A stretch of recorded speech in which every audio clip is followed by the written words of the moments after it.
You know, one of my favorite movies is Gone Girl. It's a story of a woman from a very wealthy family who suddenly goes missing. And for a long time, no one can find her. Until one day, she kind of just shows back up, kills a dude, and then tries to claim victim and innocence in a very public yet controlled setting. One where everyone believed her shtick. Everyone except for Ben Affleck. And then, hold up.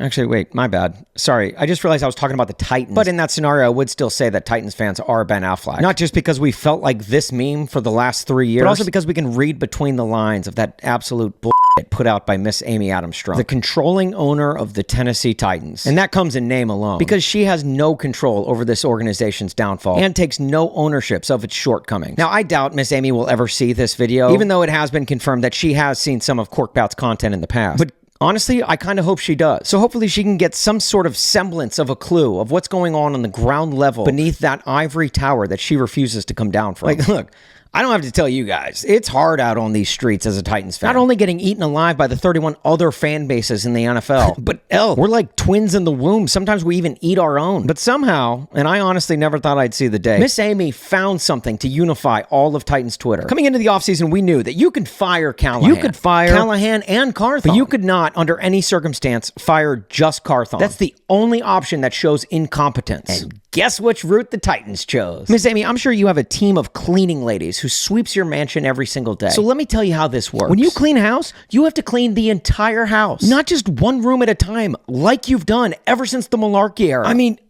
get a coach and a GM on the same page for once. How do you grow up in football and not know this? I mean, the season is long over, and yet the Titans just racked up their 15th loss of the year. I used to be the biggest Amy Adams Strunk defender. On the Tighten Up podcast, we used to call her the driver's ed teacher. Because as an owner, she was hands-off, like you want most owners to be. Unlike your Jerry Joneses or your Daniel Snyders or your Mark Davises. Miss Amy kept her hands off of the wheel. Unless she started to see that the car was starting to veer off into a ditch. You know, like when John Robinson traded A.J. Brown, or when Mike Vrabel lost 18 of his final 24 games. She would then take her overriding steering wheel and steer you back on course. And look, I know not everyone approved of all of the moves that she made, but personally, I respected it. I love the fact that she did not put up with the slightest bit of mediocrity. Win or GTFO. But now, she's not behind the wheel of a driver's ed car. She's driving a clown car. Like, I have no defense for this. Because now you're canning Rand's ass after what was a pretty good offseason? In his second offseason, where he's finally taken some ownership in his role, getting a little bit more comfortable, and had a great year. Now, yeah, sure, it didn't pan out on the field, but really a GM can only get the talent to the field. It's then the coach's job to pull the talent out on the field. Rand drafted extremely well last year and had an incredible offseason. Sure, some injuries got in the way, but that's football. But look, I get it. 3-14 is 3-14. That speaks for itself. So if you want to make some firings, make some damn firings. But don't pick and choose the pieces that you fired the way you have for the last decade plus. It's not working. That's how we got here in the first place. Like, I just realized I've got this Caleb Williams jersey rocking on the back of my chair because I'm too embarrassed to put anything Titans on. You know, it was revealed earlier this year that New York Jets owner Woody Johnson would allow his sons to make personnel decisions with him, and that he once nixed a trade for Jerry Jeudy because his Madden rating wasn't high enough. And yet somehow the Tennessee Titans seem more incompetent than that. And look, Miss Amy, you wear pantsuits, so you're probably a businesswoman. You have to know that this incompetence is coming at the worst time for your business. The Titans literally have cranes in the air for their new Nissan Stadium. Should be called Nissan Coliseum, by the way. You know, their gaudy, ugly-ass PlayStation-looking monstrosity of a stadium. It looks like every single other new build in Nashville that has destroyed the character of the city we all love. Yeah, you know the stadium I'm talking about. You know the barn that the Titans are trying to fundraise new PSL owners for, and yet you continue to pull crap like this? Yeah.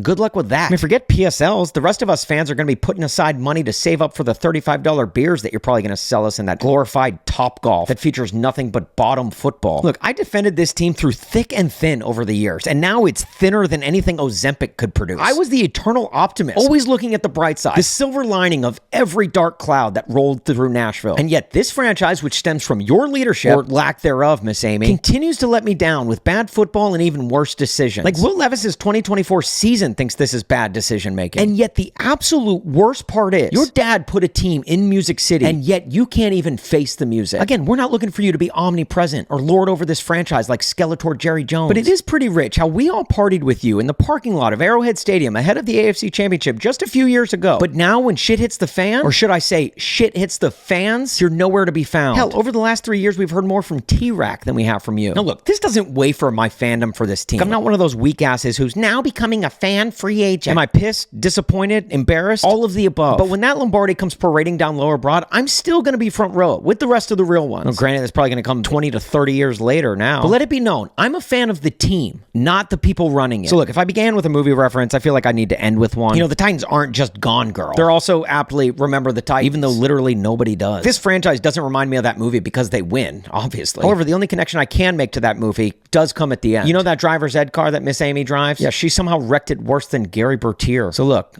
tighten up, even though this franchise continues to kick us while we're down.